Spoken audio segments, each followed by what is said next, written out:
By the way, I just got the cherry float Coke Zero. It's so good. Is it? Mm-hmm. I didn't even know they were making that. Dude, okay, so I got it. And the first time I tried it, I was like, oh, that's kind of weird. It's very like cream soda-ish. Now, I'm hooked. But you have to have it like crispy ice cold. I was gonna say, it seems like something that you would have to have like really cold. You can't just pull that out of the box. You can't be like, I'm gonna try this right now and it's, you know, blazing hot or even room temp. You have to have it crispy cold, a solid 34 degrees. Some more ice and Coke in there. Exactly. You got it in your insulated tumbler. It's gotta be crispy. It's gotta be nice and fresh, like if it's getting ready to snow in Colorado. And it is perfect. I'm excited to try this on a hot day and put it in some vanilla ice cream. Oh yeah. Make a Coke float, make a cherry Coke float. Oh, yes. Which is pretty much what this is, but it's delicious. I 10 out of 10 enjoy it. I'll have to come visit you like in June. Yes. Maybe? It'll be hot. We can utilize the pool. We could utilize the pool. The cherry float, and we can go to the beach. Yes. Oh my gosh. I really do got to take you to Monterey because I can't remember.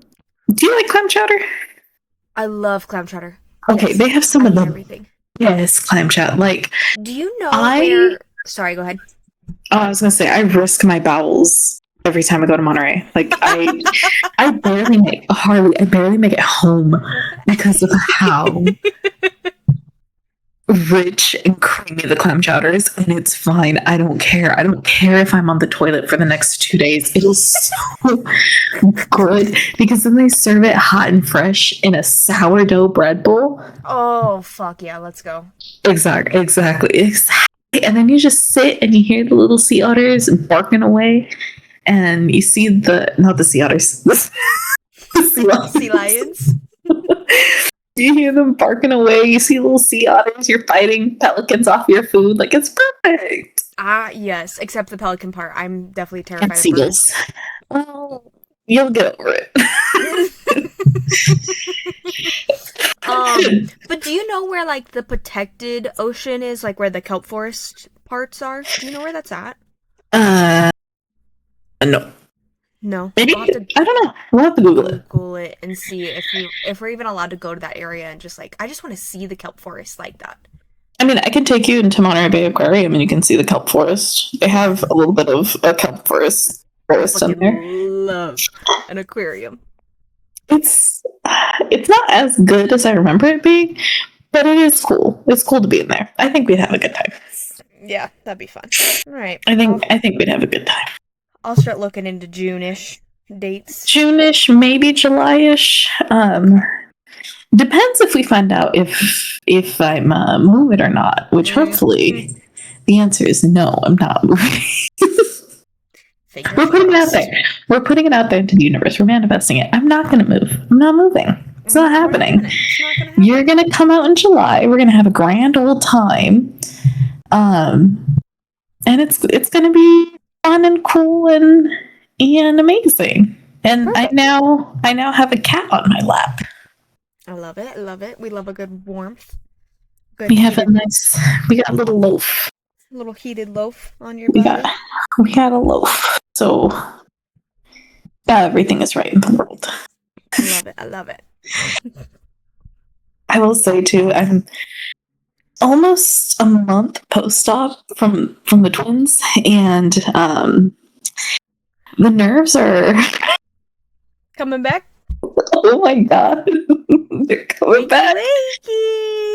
It's crazy. It's like I can't even describe the pain because it'll just be like, oh, like it takes my breath away. The only thing that I can compare it to of it being like is maybe really bad period cramps where you're just like, oh, I can't speak for 35 seconds while this kind of just rolls out. which I know is a good thing because it means the nerves are turning back on. It means things are moving and grooving. It means my body's like, what just happened? And that's fine. That's okay. I'm taking it in stride, and I'm just pausing every time I get a weird electrical shock. So, if you're thinking about getting a boob job, that's a fun thing to look forward to. And seeing all the TikToks prepping for mine, everyone was like, "Yeah, like no, the zaps are a thing." Like, there's no way they can be that bad. They're that bad. You're like, it's that bad. It's that bad. It is a thing. It is wild, but they're just saying good morning. They're saying welcome back, and we're saying welcome back. They're like, still alive, still here. They're just turning back on, stretched out, traumatized. It's good though. It means you're healing properly. Oh God, not fast enough. But yes, it means I'm healing properly. I'm just glad I can finally get back into the gym. Like I can, at the very least, walk on a treadmill. Yeah, that is nice. It's good. Really good. We're moving and grooving. We're doing the dang thing. Getting back into it. And speaking of getting back, welcome back. Welcome back to our podcast. To our little baby that we're still figuring out. Sorry about the audio issues. We're working on it, okay? I'm just a girl with a cat on her lap and a cherry Coke. just a girl drinking a Dr. Pepper out of her brand new Winnie the Pooh Awala. Which is super cute, by the way. I didn't even show you. I put stickers on it. It made it so much cuter. Oh, send me a picture. Anyway, the one with the Walla, Winnie the Pooh Walla is Harley. And the one with the cat on her lap and a cherry float Coke is Karina, or Kari. And this is Hot Takes and Paperbacks. Cue music.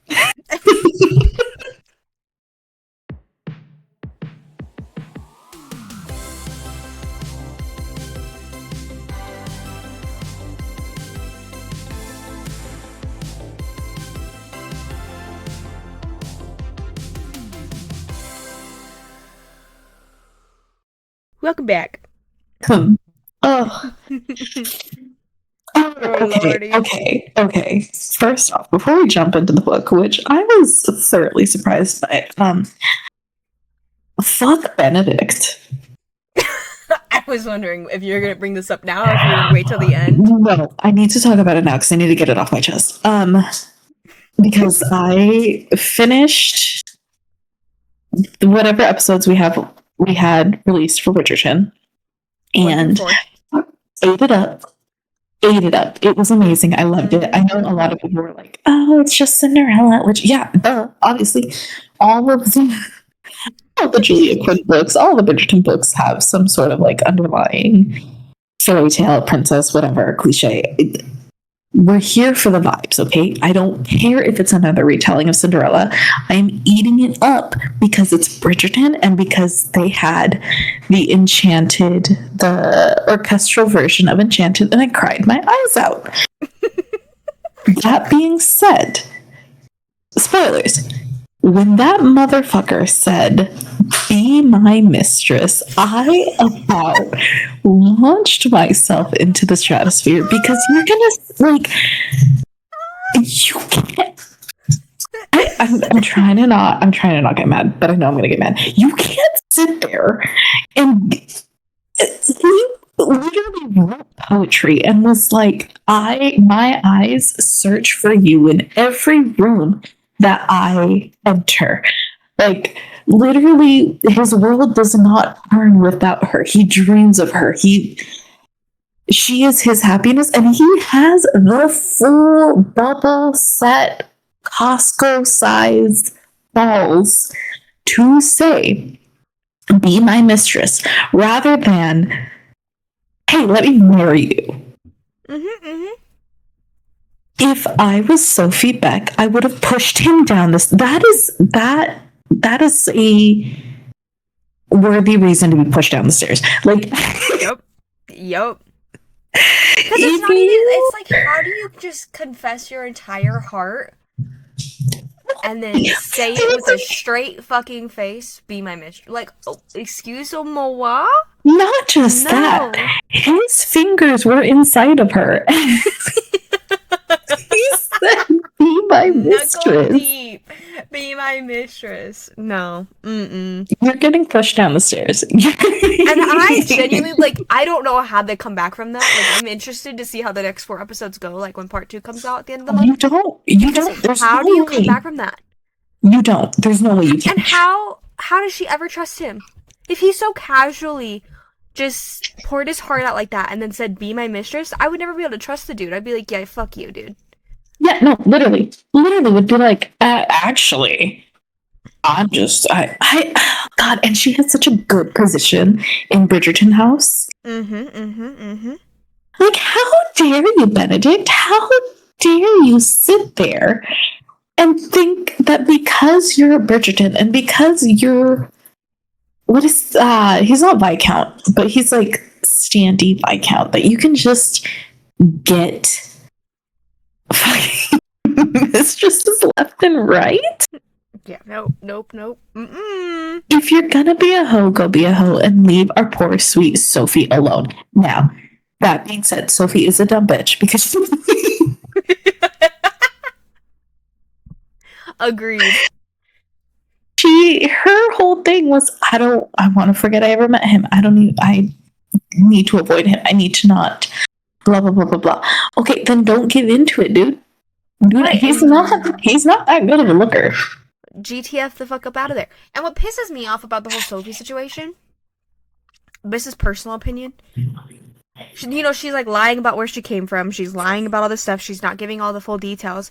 March your freaking happy little butt up to freaking Mrs. Bridgerton and just tell her the freaking truth. Like, I get not knowing who to trust and like what could happen and all the problems, but I'm like, none of this would be happening right now if you guys would just fucking communicate. No, and like, Violet Bridgerton is a girl's girl. Right. Well, and I get it. Like, don't even have to say it to Violet. Like, maybe you don't know her like that. But even just to freaking Benedict, when he freaking found you out in the countryside and all that shit was going down and you were like, I can't work in the city, and he's like, I'll get you a job and all this crap, she should have just fucking said to him, hey, by the way, this is the situation.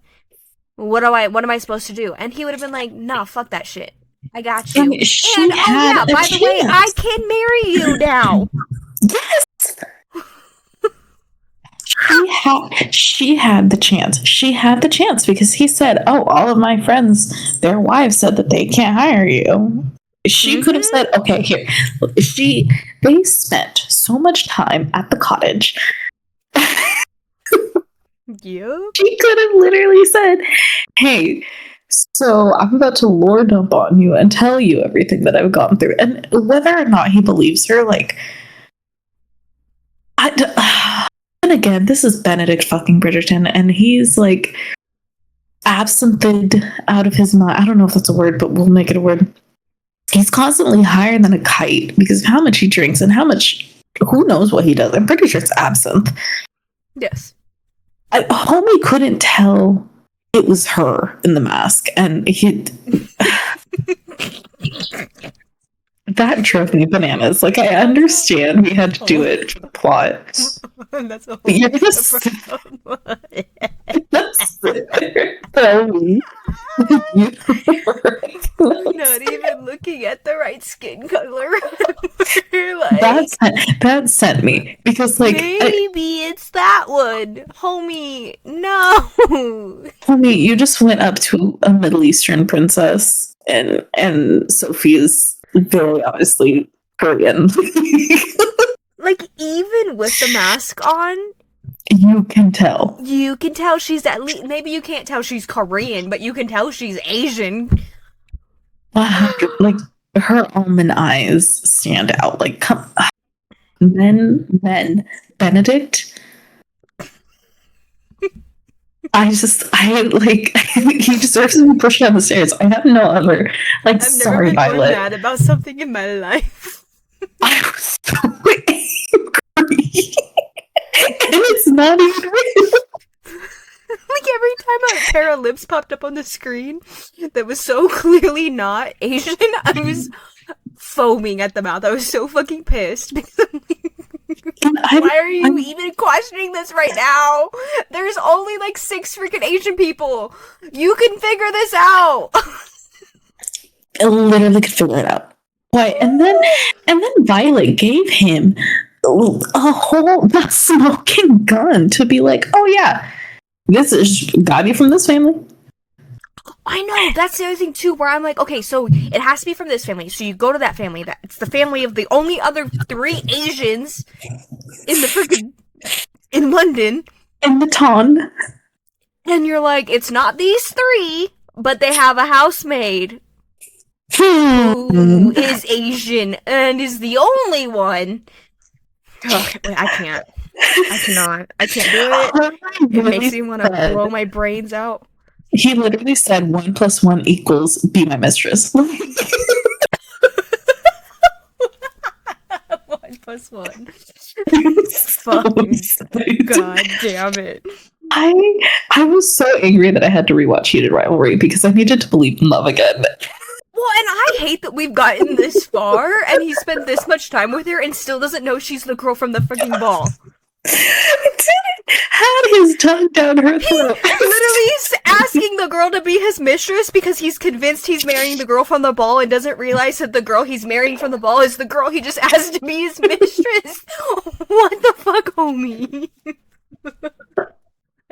Yeah. It's bananas. And like, God, I missed how bananas it was because Shonda Rhimes does, and this is, good on Julia Quinn as well and her writing. Those two have worked so well together to make you care about these characters and to make you love these characters and to make you want to beat these characters upside the head with the hammer. And she's really good at that, at the angst of it all. I don't know if I could call this angst other than just pure straight annoying and frustration. Damage. Like, not even emotional damage. Like, he's gonna get. I can't even speak. I'm stuttering. Like, I'm so frustrated. Oh my god. Ilya Rosanov would never. He would even. Okay, wait. They did start off as technically each other's mistresses, but that's besides the fact. I was gonna say, wait a minute. Back up. Say that again. Think about it, and then say it again. Okay, they started off as mistresses. Someone that came out and said that they're boyfriends. So, Ilya would never. Until he did. Oh my god! When's the next one coming out? The 26th. That's 11 days. It's currently the day after Valentine's Day when we're recording this, and that's way too long for me to wait to know. Like, how do you unfuck that situation? That's what I want, right? No, I don't see how they're gonna dig their way out of this one. Like the only way. Excuse me. The only way that they can unfuck that situation is if Sophie just dips. That's what I'm saying. Like, I do not know how we come back from this, to be honest with you. Like, genuinely have no idea how we come back from this, which is why I cannot wait for the next part to come out. Also, can we just say fuck Netflix? What's this 2-part thing? It's because they want to make sure that we pay the next month's bill. Because they know they're getting too expensive. They know they're getting ridiculous. And they're going to just be more ridiculous. And it's unfortunately working. So, either they need to start releasing that shit just one episode, like, once a week. Or drop it all at once and so I can fucking binge this shit. Because I cannot stand this having to wait for the second part bullshit. This is pissing me off. I get, like, what you're coming from. But... that being said, you could also just wait until after the second part comes out, then get the fucking membership, binge it, and then fucking discontinue again. You know what I mean? Right. But they're smart because they dropped this after they dropped Stranger Things. So people need something else to fill that void, right?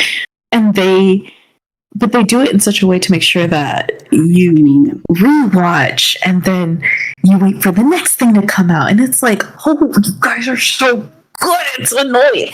I fucking hate them so I much. hate it with a passion. And yet I'm still going to make sure that bill's paid. You know what I'm going to start doing? I might cancel my subscription. Start using my mom's. But you know how it's like the whole freaking I'm traveling thing? Mm-hmm. I'm going to wait till all of the shit drops. Then suddenly my mom's traveling that day to fucking Colorado. And I'm just going to binge that shit in a day and give it back to her. It's fair. Honestly, fair. Because It's the protest, because I'm mad. It's so annoying. And then the same thing with like Prime Actually, and I HBO won't, because Max. you know what's funny? My Netflix is attached to my phone bill now. Oh, are you getting the T-Mobile? No, Verizon. Oh, but see, that's where like we get a little bit of discount, so it's fine. It's fine. Exactly. That's why I did it, because I was Yes. like, you mean I'm gonna save $20 a month by bundling all this shit? Yeah, bundle it. Bundle it, Bundle it up. throw a bow on it, call it good. Ugh. It's too much. It's too much. But It's I too agree. much. They need to do one episode at a time, the way the Pit's doing, and the way. By the way, A Night of the Seven Kingdoms. I've Have only you seen watched it? I've seen the first episode only. Girl, I'm in love. Yeah, is it good? It's really good. It's so surprisingly good because I was the first one to talk mad shit about it, being like, I don't care about this random ass knight. I care about this random ass knight now, and he needs to be protected. Protect him at all costs. See, and I just felt the first episode was very like, you know, just kind of building, and I was just kind of like, nah, I'm not in the mood for this right now. I'll wait for more episodes to come out so I can binge it and I'll feel a little better about it. So now that there's a couple episodes out, I'll probably binge it. Yeah. Because it's so good because it's such a different tone than like House of the Dragon and regular Game of Thrones. Mm-hmm. And the episodes are shorter. They're like about 30-ish minutes, not like the 45 to 50 minutes that we're used to. And it's good. Like I am captivated the entire time. And my flowers are gasted from how good it is, and I'm eating my words. Because I genuinely was like, I don't care. I want more House of the Dragon. Now I care, and I need more of And Duncan Egg. We're getting more House of the Dragon this year, aren't we? Yeah, okay, summer. Summer, I get to see my queen again. She comes back. You know what else was crazy that happened last night or the night before?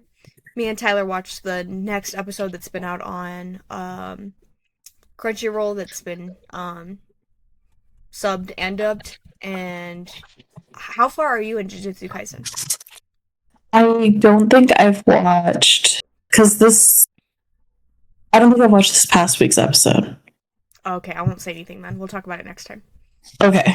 Just know when you watch it, I am so fucking mad. And not about the story. The storyline's fine. Everything's fine. I'm pissed off about the fact that they rushed this shit so much. It's easily the worst episode I've ever seen and easily the worst animated anything I've ever seen in my life. Wait. This most recent one? The one I just watched, yeah. So, wait, you're watching them when they come out and you're reading the subtitles, aren't you? Yeah. Oh, okay, so I'm behind you then, because I wait for them to come out as dubbed. Okay. It sounds like you're talking about like episode 4 or 5. I think it's episode 4 with the Fight Club. Oh, God. Okay, so I am a little annoyed. I was already annoyed when they did they were talking about the culling game and they were explaining it, and it was just fucking text on text on text on screen, and I still don't understand why we need to stop it from happening. Yep. I still don't really understand the culling games, to be honest with you. I really don't get it. I don't understand why we have to stop it. I don't understand why we need to go to the Fight Club. I really don't understand why we have to Avengers Assemble everyone together. But the only thing that I got out of it was that it's not. Fushiguro is suddenly the Zenin clan leader, but he shouldn't be, but he is, but he's not. So that I'm confused. Yeah, I am so confused. And then I'm just mad because that episode, like literally that episode specifically gave us nothing. Literally nothing. It was done, and I was like, wait, that's the end of it? And even Tyler was like, shit, these freaking, 15-minute episodes are starting to piss me off. And I was like, yeah. Because you're not getting much. So fast. I have no idea what the fuck's going on. The art is shit. Like, I hate to be like that because I know that they worked really hard. It takes a lot to animate stuff. But I'm like, I already hated the new art style. And then that, literally, when he's standing there, when Itadori is standing there talking to the guy that runs the fight club in that room, I'm like, you can't even...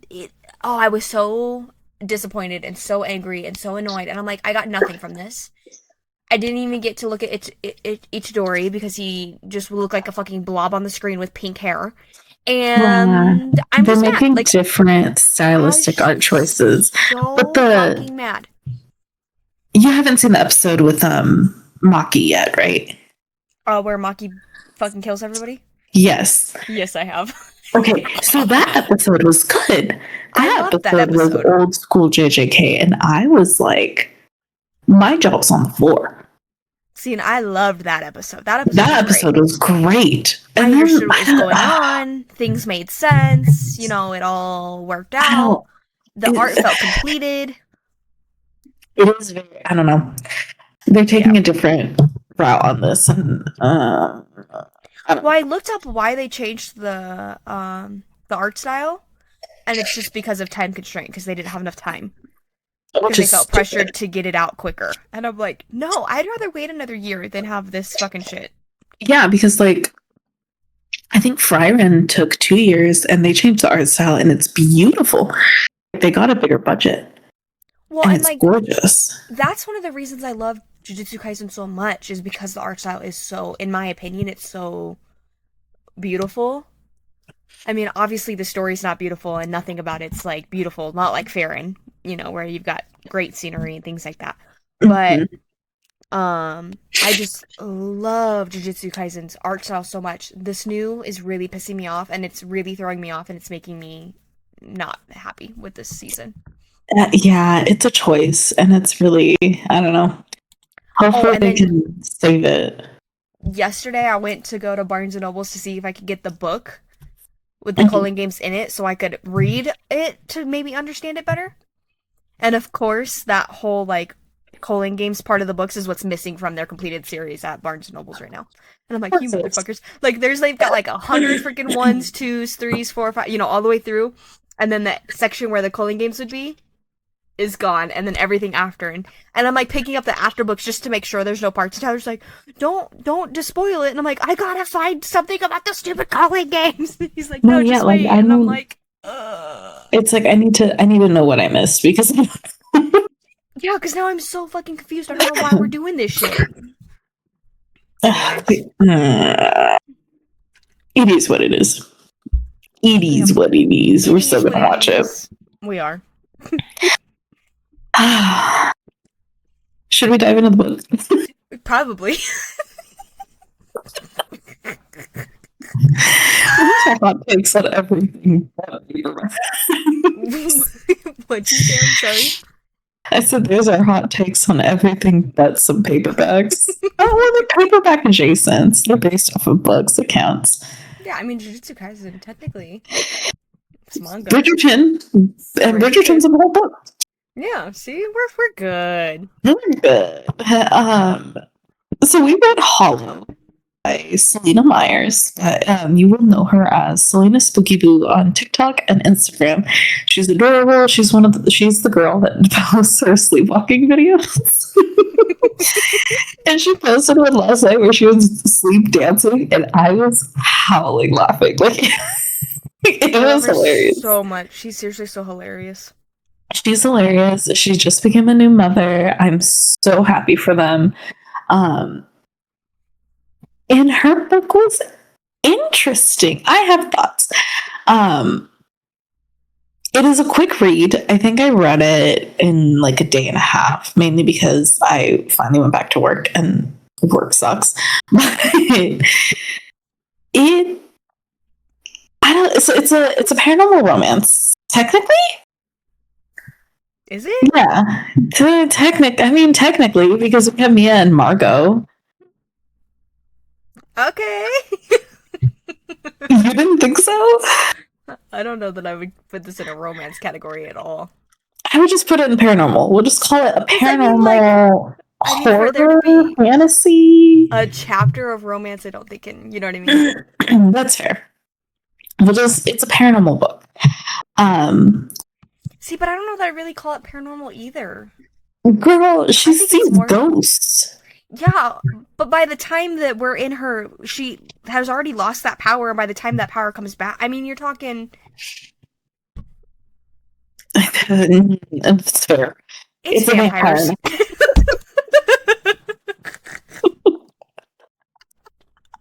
It's a vampire book. And it follows our main girly girl. Her name is Mia Adair. And she's your average girl next door that was honestly giving me Elena Gilbert vibes. Which is why I texted you that it was giving me Vampire Diary vibes a little bit. Just with the whole two family situation and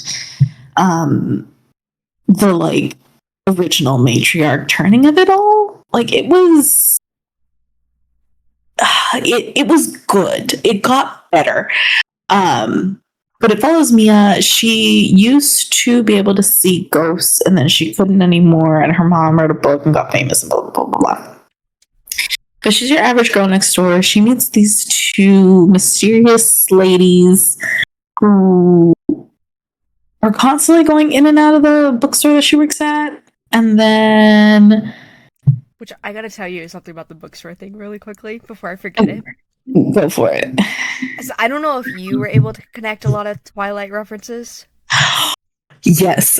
But I connected one that I cannot stop thinking about, and it's all about the bookstore. What'd you say? Is it the biker dude?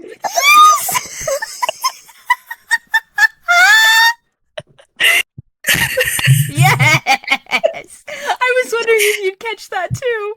I did. I was howling because all I could think of was Edward going sex, cat. Money, cat.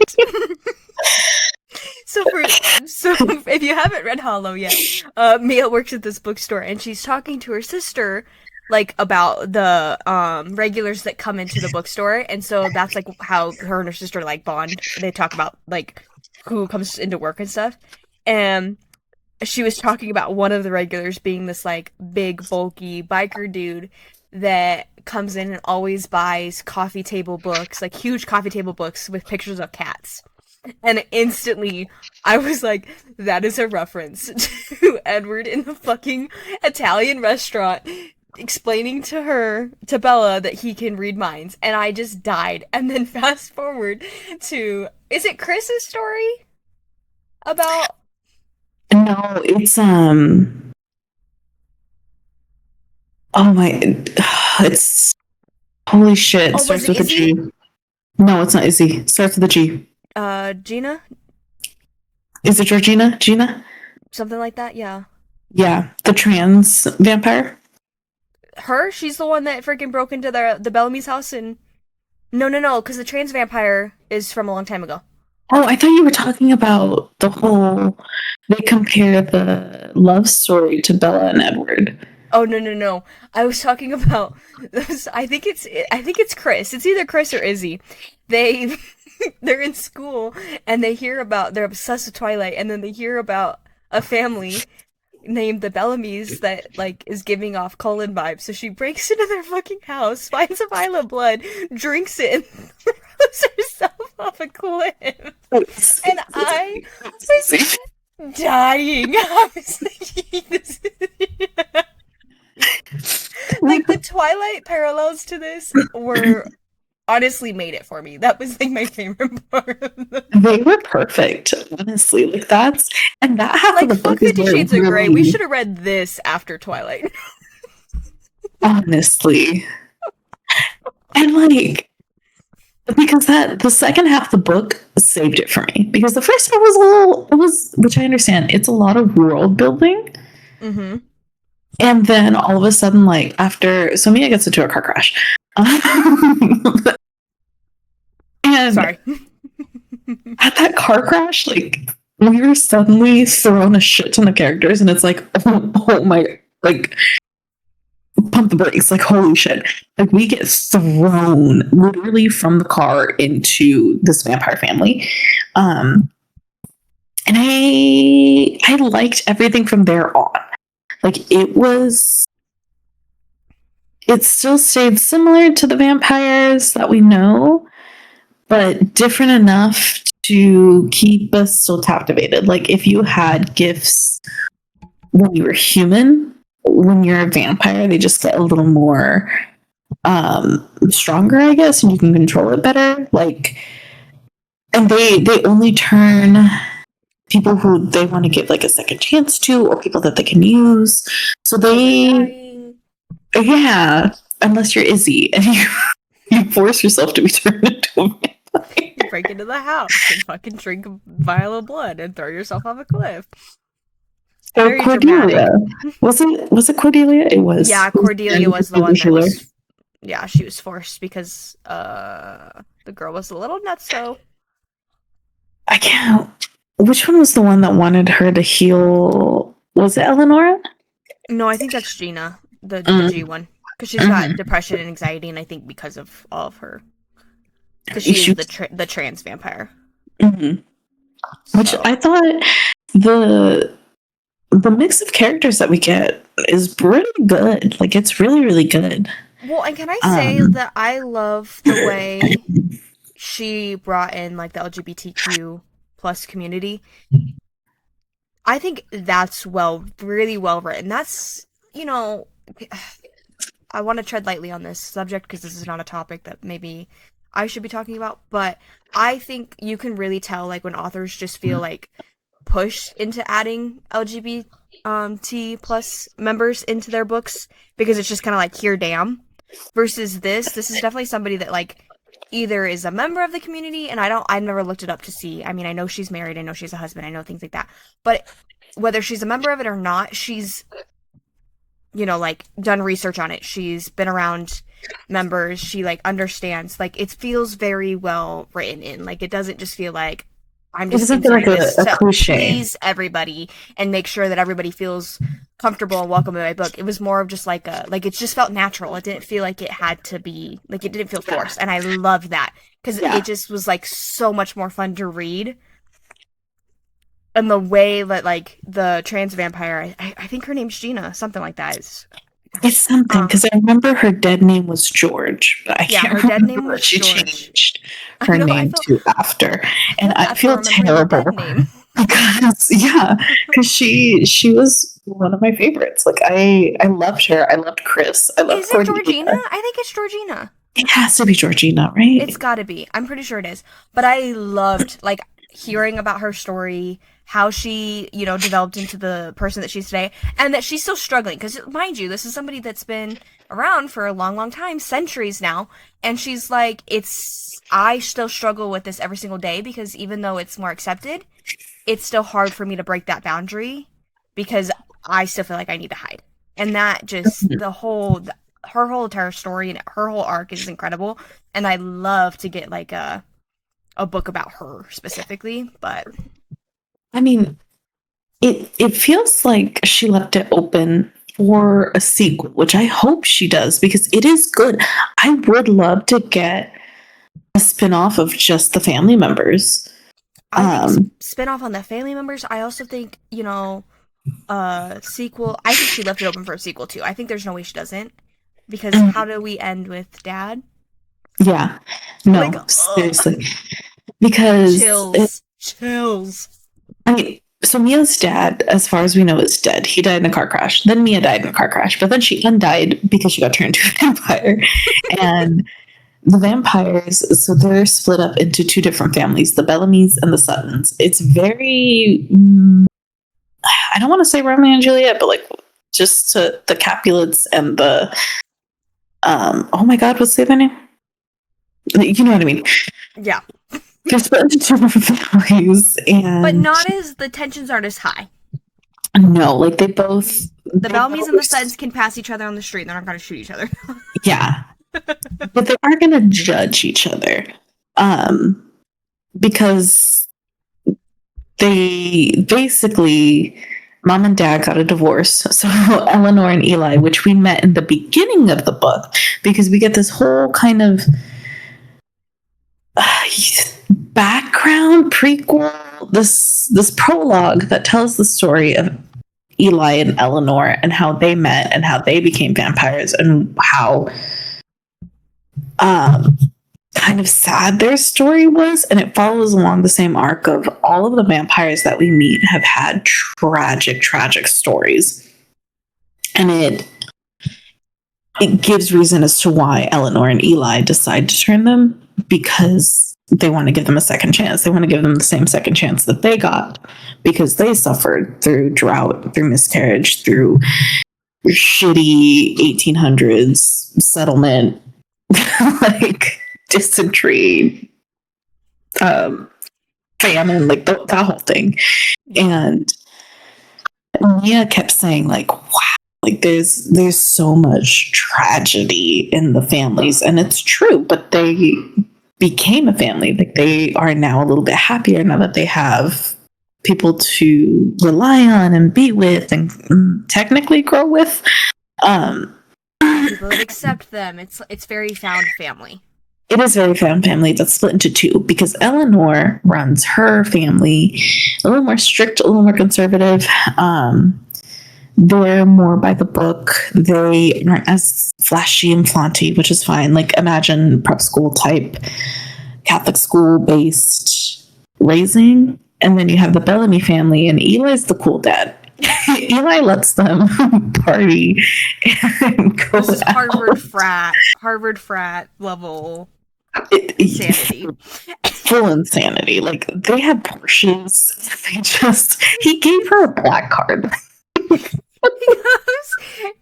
a black card and $10,000 in cash. Spend freely. No one gives a shit. We got money. He said, I've invested. I got you, boo. Do whatever you want. And this is after she was already given a closet full of clothing by one of the vampires. Her name is Alyssa. I loved her. I thought she was adorable and hilarious. I loved her as well. I was gagging over freaking the Louboutins, the Gucci. She was a model, and she's like, fashion has only gotten better, and she's a girl's girl.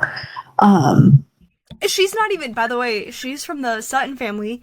She went to the Bellamy's house and she was like, I'm doing her wardrobe. Let me take care of this moment here. Like, I'm gonna do this because... And she killed it too for like both families, because she did the wardrobe at the Bellamy's house, she did the wardrobe at the Sutton's house, and like the wardrobe she gave her at the Bellamy's house, it was still her, but it was also like definitely like party, go out, flashy, like fucking Louboutins, Gucci bags, the whole nine. Then at the Sutton house, that wardrobe over there was a lot more, Christian prep school rich kid. Mm-hmm.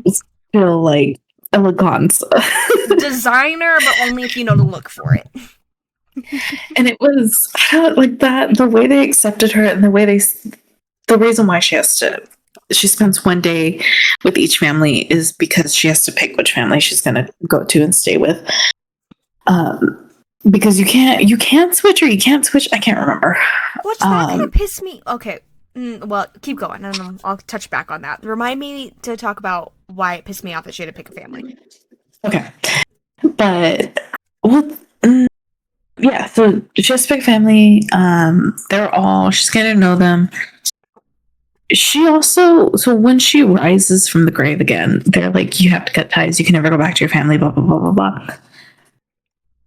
I understand why, but I'm also like, they should have just let her go see them one last time to realize why she can't ever go back. Because they just basically were like, you can't go back. You can never go back.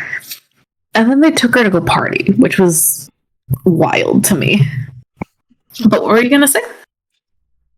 Oh, about well, why so she has to pick? I just didn't want to like kind of go too far ahead, but I'm Girl, annoyed that she had to we pick can because reverse, we can fast forward, we can do whatever we want. gotcha. I just because so it turns out that like a big part of the reason she was chosen to be turned is because she is going to be the next matriarch of the family, which Mm-hmm. is what Thea. So Thea is who made Eli and Eleanor into vampires, and that's how we ended up with the two families. But she's the matriarch. She has, total control over both families. And so what drove me nuts is I'm like, technically, why would she have to pick? She's the matriarch over both families. She's responsible for both families. The well-being and all of that is falls on her shoulders technically. She's the one that is going to pick who lives, who dies, what rules are followed, what rules, you know what I mean? What new rules need to be inactivated. So I'm like, why would she need to pick a family? Like as soon as we found out that she was going to be the next matriarch, I was like, why does she need to pick a family? No, I know. It's like, why? Like, is it just a family to spend more time with? Like, that did seem a little weird. Um, because they also, I don't, it felt like they wanted to make it not known, but then made it known that she was going to be the next matriarch. Um, but that could also be like Selena is. It seems like is a fairly newer writer, so Yeah. maybe it's just kind of pacing her plot point, or maybe it's going to expand if she does write more. That's not to say that it was written terribly because it wasn't. No. It felt a little more wordy, like she focused a lot on description, which is fine because George R. R. Martin does the same thing. um, and Well, went that's long another winded thing I business. want to say. Like, there's a lot of moments. Like, the prologue did not need to be that long. Loved it. Don't get me wrong. It's just that was a lot of crap we didn't need, in my opinion. But for it being, because again, I don't want to say she's a terrible writer because she's not. This is phenomenal. But you Yeah, could definitely like there are tell this parts of it is. where it's beautifully written, but the Mm-hmm. exactly you can tell it's novice writing. You can Um, definitely tell this is her first published book. I mean, I know she's a fanfic author. I know she's, done a ton of stuff like that. But it's just very telling. And some of that stuff kind of. Those were like my little hangups where I'm just like, why are we so focused on picking a family? It doesn't matter anymore. mhm, You know? right, right. So that was one of the things that drove me nuts. The other thing that really drove me nuts is I feel like that the prologue was way longer than necessary. Very you know what I mean? Like, yeah, It was too much. it Like was. we could have honestly, we could have had the prologue, and that's fine. But I think if it had just been Eli and Eleonora struggling and then meeting Thea, that would have been enough. I think so Instead too. of their whole childhood and growing up, and I don't. Maybe it was just to fully give us the tragic backstory and to be like, this is why they pick people with tragic stories to become vampires, like to give us more reason as to why everyone is connected. I don't know. Yeah, I mean, like I could see that, but I also just felt like we met so many people that ended up I don't know being that it didn't matter. nothing.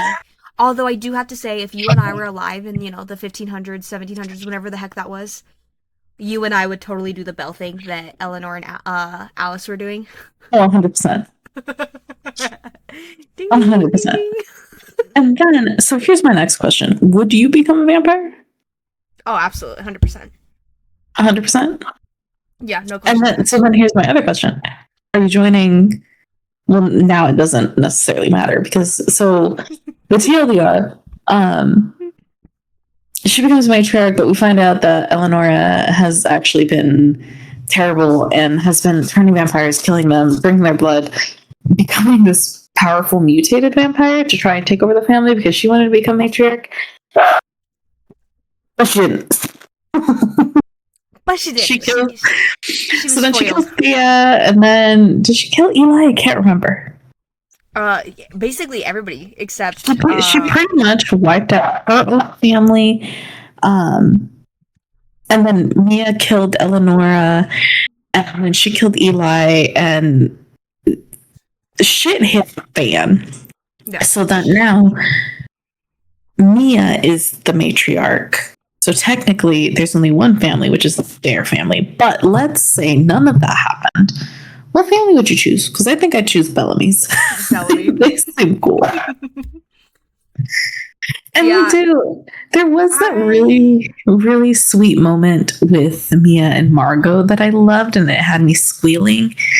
And then for a minute, I was like, "Oh, Luca's pretty cool too." And then Luca ended up being a bitch. So, see, I think because I already was so wary about Eleanor and the Sutton side of the family, because it's just based off everything else, that for me, I was so wary on Luca, and I was like, no, this is creepy. that's fair. Like, what is he doing? He did stalk her and completely remake her room. And in my head, I was like, "Oh, that's sweet." I was not. I was like, ugh. I'm like, and then, she needs to be moving on. He made her a date, and they like watched a movie under the stars, and it was The Notebook, and I was like, "Oh." No, I don't know. I was cringing the whole time. I didn't like it at all. But I was cringing at Margot. Why were you cringing at Margot? Oh, there's anarchy happening. I could hear it in the background. It sounds like a Western standoff. Yeah, I don't know what's happening. Oh, it's because my grandparents got here. Oh, your grandparents just got there? Yeah, that's why I'm freaking out. Makes sense. And you know what? It's totally fine. Anyway, fine. Why did I like Margot? Oh, because Margot gave me Benedict vibes. Like, she probably tells this to every other beach. I do have to admit, when she did the whole necklace thing, I was like, that's disgusting. The necklace thing?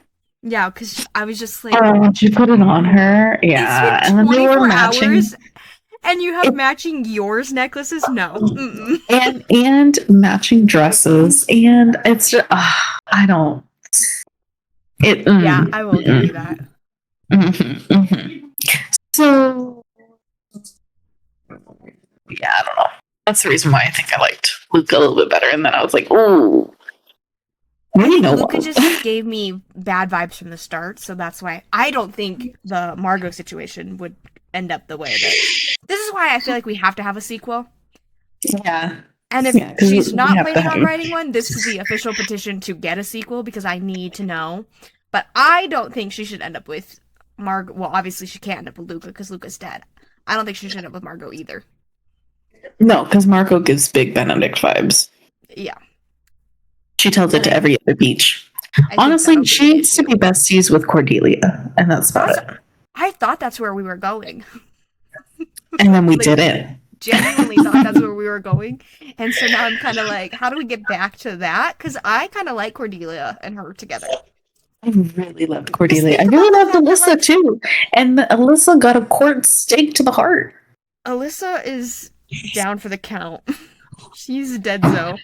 And I'm so sad and so upset. Unfortunately. Yeah. Because we lost our fashion queen, all because Eleonora is power hungry and crazy. And why was she killing her own family members? That I don't get either. That I don't either. I do think it was to like restart, which I'm like, really? But I don't know. Yeah. She was going insane to begin with, and I think a lot of it did have to do with her backstory that we were told, where she lost everyone, and now she was going to lose everyone again. And then she also ripped her ex-husband's new fling to shreds and lied about it. Literally to shreds. She was crazy through and through to begin with. I can't fully blame a girl for snapping, but like, this is a centuries old snap. Yeah, this was leading up. And she's the one, right? She's the one that cheated first. on Eli and broke Eli's heart. Yeah, she cheated first. So that's why I'm like, the pot is calling the kettle black, and she's just being a brat at that point. Exactly. Exactly. So I'm not sad that she's dead. I'm sad Eli's dead because Eli did seem pretty cool. Eli from the beginning, I was like, oh, this man is too good for her. I agree. I agree. And then she was still a bitch and was like, if I can't have you, no one can. And it's like, Eleonora, what the fuck? Get your shit together. Yeah, I'm mad about that. But imagine how cute Cordelia and Mia would be because they could go to the hospital together. Mia can, tell the little children ghosts that it's okay to move on, I while cried when I read Cordelia, that. right? Me too, because I'm like, Cordelia's over here, like, healing the kids without going overboard, because for obvious reasons, I don't want to, like, think that this is a miracle hospital and have the Christians, I think that's what she said, that Christians would be flooding the hospital. So, I get not wanting to have, like, the miracles, so only being able to choose a couple kids here or there. But it would be so freaking cute. Like, they'd just be like a power couple. That's what I want. That's what I need in my life. Selena, get to tippy tapping. Get to it right now. Because it was like half of the book to me was really slow. It was a little too much. And then this other half felt like it went by really fast and I wanted more of it. It has a really good foundation and really good potential to be a very good series. I agree. I kind of feel like, in a way, it's not how Sarah J. Maas writes at all. Like, I don't want to compare the two at all because it's not the same. But it gives that kind of same vibe. Like, if she continues on the pace that she's on right now and, releases a couple more books, it would be like that.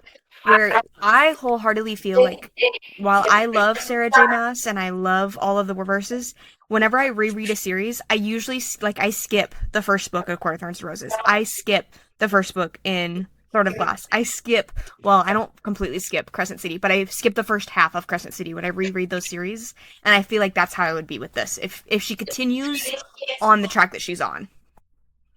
If that makes sense. Yeah, it does. Other than you don't need all that. Makes me want to rip my hair out. Right. And that's why I don't want to compare them, because they're not the same. But you don't need all that fluff again. So you can skip the first book, because you don't need all that fluff, and then just dive into the rest of the story that's just go, go, go, bang, bang, pow. Amazing, incredible. Exactly. And it would be very, very good. And I genuinely loved the last half. Like, I gave it a 3 stars out of 5, just because the prologue, I wanted more. And give me more Mia and Cordelia. Give me I don't know how to make a ship name for Cordelia and Mia. What I also felt like the Sutton family didn't really get the screen time, or family got. Exactly. Like, I don't feel like they got the same chances, so I would love to see more of what's left of the Sutton family and how they work together, and what that, like you said, more of Cordelia, more. But of course, a lot of the Sutton family is now dead, so really we don't have a lot of that structure's now gone. We could have prequels to see what the Sutton family was like and what the Bellamy family was like. Like, I would love to see that. Yeah. I would love to learn a little bit more about those vampires, kind of like the originals type situation. Yeah, that'd be cool. Because it is cool. Like, it is good. Like, talking about the vampires, talking about like what we know versus what's true. Like, it was good. It was so good. I really liked that. And I just, give me more. That's the only reason why you got 3 stars, Selena. That's the only reason. And that's how I feel. I was, I started it, and like I said, the prologue was hard to get through because I knew it was so long. It was a really long prologue, and I knew it was still in the prologue, and that was because I was like, if we're still in a prologue right now and we're learning, like, how is this really going to go? So I kind of struggled with that because I'm like, how much of this do I actually need to pay attention? Because in some books, you can completely skip a prologue and it's not even that big of a deal. So I was like, oh, is this gonna, like, why are we doing this? That's how I felt. So starting out, I kind of was like, I felt like I was dipping my toes and just kind of taking my time. I didn't really dive in. But I would say, a couple chapters in, I was head over heels. So I gave it 4 stars, but Yeah, it took a minute, but it was good. It was still good. it's so good. I'm so proud of her. That's incredible. It's an amazing achievement, and to be able to create a story like that is just wonderful and amazing, and she should be proud of herself. And give me more. And give me more, Selena. Give us more. Where's book 2? Get to tippy tapping. Don't make me fight. Tippy tapping between feedings of the baby. Yeah, let's go. Oh my god. When the baby's napping, instead of you napping, you should be writing. You should be tippy tapping. It's tapping. Like it, and it put me in such a paranormal mood now. Like which, by the way, guys, the next book we're doing is Mate. We do have our resident expert Tiffany confirmed and booked, so that'll be the next one. But after this, what do you want to do? What do you want to do after Mate? Booked? I don't even know. You have any thoughts? Oh, we talked about Red Rising. We did talk about what was the other one that we talked about? Talked about Red Rising. About something else, I can't remember. I'm looking it up. I'm looking it up right now. Hold on. I know we said Bridgerton too. Yeah. There's something else that I was like, oh shit, we got to do that too. I mean, we could do the Hunger Games too, but we'd have to do Birds because I really love Songbirds more. You said Aragon. I did say Aragon. Which I never read, by the way. Can we do Aragon? We could do Aragon next, yeah. It's dragons. It's dragons. That's what I'm reading right now, so I would love to get into some more dragon stuff. Let's get into some dragons because I want to stay in the fantasy world. I want to stay. Oh yes, oh my god! Don't get me started on Aragon. I loved Aragon. So Aragon next, and then do we want to do Red Rising after that? Yeah, let's do it. Let's book it. Have you read Mistborn? Is that Brandon Sanderson? Yes. No. Okay. I feel like we should do that at some point as well. Doesn't necessarily have to be soon, but I think we should because I think Apple TV just bought the entire every Brandon Sanderson everything. So shit. and I think they're starting with Mistborn, so we should, I mean, it's gonna probably be years before anything comes out, but we'll throw it on the TBR. At least throw it on the list. Just a thought there. We'll throw it on the list. Cool beans. So we're reading Aragon next, though. So we're doing Mate with Tiff next podcast, and then after that it'll be Aragon. Sorry, I had to mute because she was losing her absolute loving mind. Oh, no, that's okay. But yeah, so there's our schedule, guys. What do you think? You got any thoughts? Got any feelers? We're also trying to revive all of our social media accounts, so keep an eye out because I'm doing little Fic Rec Fridays. I started with my Valentine's Day post because I studied Rivalry and Hopeless. Oh my god. And next we're gonna have Harley's recommendations because she has some good ones. Even if it is SJM, it's fine. I still love you. I love me some Sarah J. Maas. Oh god, I want to fight her. I don't know why, but I want to fight her. Yeah, Karina and SJM are they're not on talking terms these days. No, I want to fight her. I want to fight her so hard, but it's fine. We eventually will do a Court of Thorns and Roses, and you can hear me lose my mind over how she reads. It's my favorite series. We'll throw it on. We can do that after Red Rising. I think it'll be a good. Really, really, really want you to do Crescent City, but I don't know that I can get you to read another SJM series. Oh, that's a thick ass book. I have it. It's so good. It's a thick ass book. I'll think about And it. it's so good. It's so good. What has me sold is the angel of it all, because I do love me some feathery wings. And it's like modern technology. And I love that. And I love, I just, like, imagine Zayden with a machine gun. Hot.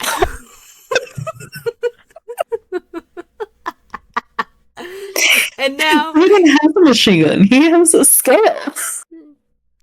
okay, imagine Zayden on the back of Sigale with a machine gun. And then, that's Crescent City. We're getting to like Fast and Furious shit. That's too much. And like, basically Amrin from Akatar with a helicopter. What the fuck? I fucking love it, dude. It's so good. Throw it on the list. We'll throw it on the back burner. It'll be simmering. We'll simmer it. And it starts. I'm gonna need a whole month to get through that book. It starts with our main girl freaking snorting drugs in the bathroom club and, you know, sleeping with some random dude. So you'll love it. We do love a Kesha moment. You'll love it. You got this. We'll see. Do you guys think I got it? Maybe. Possibly. She's got this. I got it. If you guys have any recommendations for us, you can send them in to hottakesandpaperbacks@gmail.com. That's hottakesandpaperbacks@gmail.com. Drop us a line, drop us a little chat, drop us a little recommendation of what you want us to hear. What you want us to hear. What you want to hear. That's terrifying. Oh no. Guys, it's almost dinner time. My twins are taking away the oxygen from my brain. It's time. It's dinner time. Yep. It's dinner time. Yeah, you can find us on Spotify, Apple Podcasts, and YouTube at Hot Takes and Paperbacks. You can also find us on Instagram and TikTok at Hot Takes and Paperbacks, and give us a follow, give us a like, and share it to everyone. And thanks for hanging out with us. We're just, we're trying to figure it out. We're just, we're just a couple of girls trying things out, see what works, and eventually one day this will be not so chaotic. Or it's just always going to be a shit show every day for the rest of our life, because that's how it goes. That's how it is. It just might sound a little bit better, and that's all I can guarantee. Oh shoot! As what can I say? I'm just a girl with a cherry Coke float.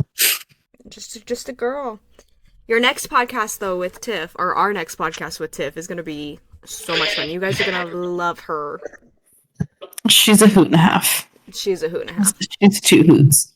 Her and Shay and I and Harley, when we get together, the world shudders.